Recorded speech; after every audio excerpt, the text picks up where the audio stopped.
आरक्षण के अगर हम कोटे की बात करते हैं तो आरक्षण का कोटा दो तरह का होता है। एक, कुछ देशों के अंदर वर्टिकल प्रयोग किया गया, आपका हॉरिजॉन्टल साइड, यानी ये जो आपका है ये आपका हॉरिजॉन्टल साइड है, ये आपका वर्टिकल आरक्षण की स्थिति है। इन दोनों की स्थिति के अनुसार क्या होता है, जैसे सपोज करो किसी स्थान पर कुछ वैकेंसियाँ निकली हैं या वैकेंसी बनी है, तो वहाँ आपका मान लिया सपोज करो किसी स्थान पर 100 वैकेंसी हैं। 100 वैकेंसियों में सबसे पहले ये देखा जाता है कि हम 60% वैकेंसी आरक्षण मान लिया, वैसे आरक्षण की रख दी, 40 वैकेंसी जनरल। तो टोटल जो व्यक्ति, मैंने आपको बताया कि टोटल 95% व्यक्ति ऐसे हैं जिनको आरक्षण मिलता है। वो महिला भी हैं, वो आपके 10% आज जनरल भी हैं, जनरल के साथ साथ फिर आपके SC भी हैं, ST भी हैं, OBC भी हैं, विकलांग भी हैं और आपके थर्ड जेंडर भी हैं।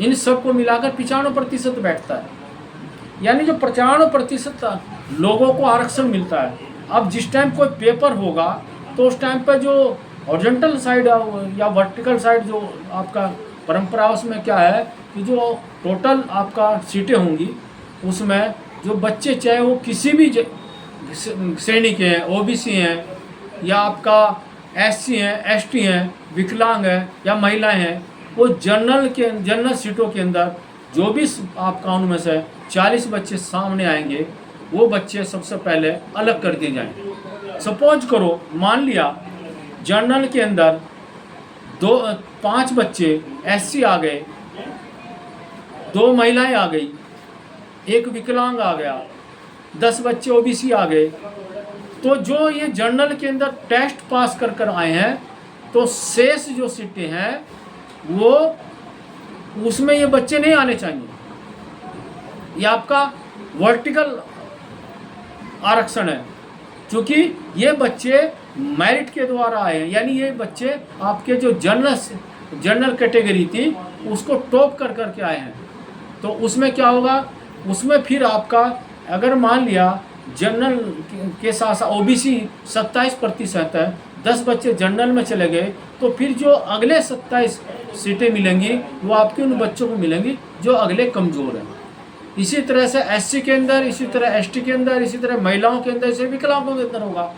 लेकिन लोग इस पर विरोध करते हैं कि ऐसा ना हो, और ये जो बच्चे आपके जनरल में SC ST OBC विकलांग आ जाते हैं, इनको उसमें काउंटिंग नहीं करने देते हैं। ये भी एक विषय चल रहा है, जबकि आरक्षण का एक स्वरूप बन जा, क्योंकि जनरल श्रेणी से वो आए हैं, तो जनरल श्रेणी को जो उन्होंने प्राप्त किया है तो जनरल में जाएं, लेकिन ऐसा नहीं होता। इसलिए जो हॉरिजॉन्टल साइड आरक्षण है उसमें पद्धति यही है, और जो वर्टिकल साइड आरक्षण होता है उसमें पद्धति ये है कि अगर 100 सीटें हैं और उसमें कुछ बंधु ऐसे हैं जो जनरल में 5 आपके SC आ गए हैं, तो ये 5 SC जो होंगे, जो उनकी 15 वैकेंसी हैं उनमें से 5 कम कर दिए जाएंगे। इसी प्रकार OBC में अगर 10 आए हैं तो 10 में से कम करके 27 में से 10 करके 17 रह जाएंगे।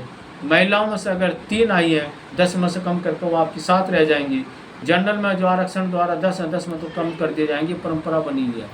तो इसलिए ये स्थिति आज वर्तमान में आरक्षण की है।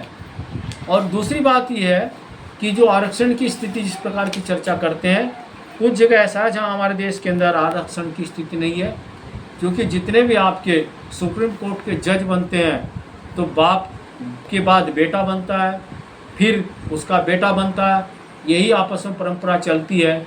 इसलिए वो जिस मानसिकता के, जिस विचारधारा के होते हैं, वो उसी प्रकार के निर्णय देते हैं। इसलिए ये भी देश का एक दुर्भाग्य है। यदि ये परंपरा वहाँ भी होनी चाहिए कि हर व्यक्ति हर तरह का उसके अंदर आना चाहिए। न्याय की व्यवस्था हर एक व्यक्ति कर सकता है। हमने ये भी देखा है, व्यक्ति अच्छी तरह से कानून या नियम जानते हैं लेकिन फिर भी अन्याय करते हैं। अन्याय का उनका भाव है। जब कानून पढ़ते हैं तो कानून के अंदर 3रा चैप्टर है अपराध के कारक, ये लॉ करने वाले अच्छे ही लोग जो दुनिया को कानून बताते हैं, वही आपके दारू के कारण कौन सा अपराध होता है, गांजे के कारण कौन सा अपराध होता है, लेकिन ये सारे व्यसन करते हैं, वो भी इस प्रकार के लोग हैं। ऐसे लोग भी ऐसे पहुंचते हैं, तो ये परंपरा है, इसलिए इस पर भी विचार करना चाहिए।